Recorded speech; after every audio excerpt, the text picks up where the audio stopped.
DK Shivakumar ಅವರ ನಿವಾಸಕ್ಕೆ ಆಗಮಿಸಿದ್ದಾರೆ ಡಾಕ್ಟರ್ ಜಿ ಪರಮೇಶ್ವರ್ ಅವರು. ಬೆಂಗಳೂರಿನ ಸದಾಶಿವನಗರದಲ್ಲಿರುವಂತಹ ಡಿಕೆ ಶಿವಕುಮಾರ್ ಅವರ ನಿವಾಸ.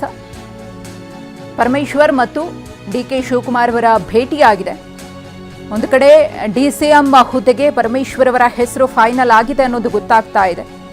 ಈ ನಿಟ್ಟಿನಲ್ಲಿ ಈ ಒಂದು ಭೇಟಿಯು ಕೂಡ ಅತ್ಯಂತ ಮಹತ್ವವನ್ನ ಪಡೆದುಕೊಂಡಿದೆ.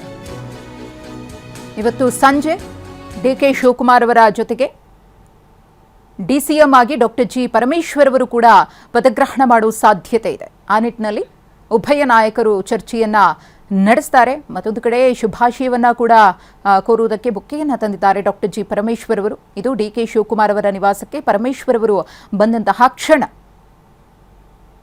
ಇವತ್ತು ರಾಜ್ಯದ ಚುಕ್ಕಾಣಿಯನ್ನ ಹಿಡಿಯೋದಕ್ಕೆ ಡಿಕೆ ಶಿವಕುಮಾರ್ ಅವರು ರೆಡಿಯಾಗಿದ್ದಾರೆ ಮುಖ್ಯಮಂತ್ರಿಗಳಾಗಿ. ಅವರಿಗೆ ಶುಭಾಶಯ ಕೋರುವುದು. ಮತ್ತೊಂದು ಕಡೆ ಡಿಸಿಎಂ ಹುದ್ದೆಗೆ ಪರಮೇಶ್ವರ್ ಅವರ ಹೆಸರು ಫೈನಲ್ ಆಗಿದೆ ಅನ್ನೋದು ಗೊತ್ತಾಗ್ತಾ ಇದೆ. 3-4 ಡಿಸಿಎಂ ಹುದ್ದೆಗಳನ್ನು ಸೃಷ್ಟಿಸುವ ಬಗ್ಗೆ ಚರ್ಚೆಗಳಾಗ್ತಾ ಇತ್ತು. ಬಟ್ ಅದಕ್ಕೆ ಹೈಕಮಾಂಡ್ ಒಪ್ಪಿಗೆಯನ್ನು ಸೂಚಿಸಿಲ್ಲ.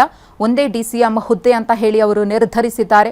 ಅದರಲ್ಲೂ ಡಾಕ್ಟರ್ ಜಿ ಪರಮೇಶ್ವರ್ ಅವರ ಹೆಸರನ್ನೇ ಫೈನಲ್ ಮಾಡಿದ್ದಾರೆ. ಸಿದ್ದರಾಮಯ್ಯನವರು ಕೂಡ ಡಾಕ್ಟರ್ ಜಿ ಪರಮೇಶ್ವರ್ ಅವರ ಹೆಸರನ್ನೇ ಹೈಕಮಾಂಡ್ಗೆ ಶಿಫಾರಸು ಮಾಡಿದ್ರು.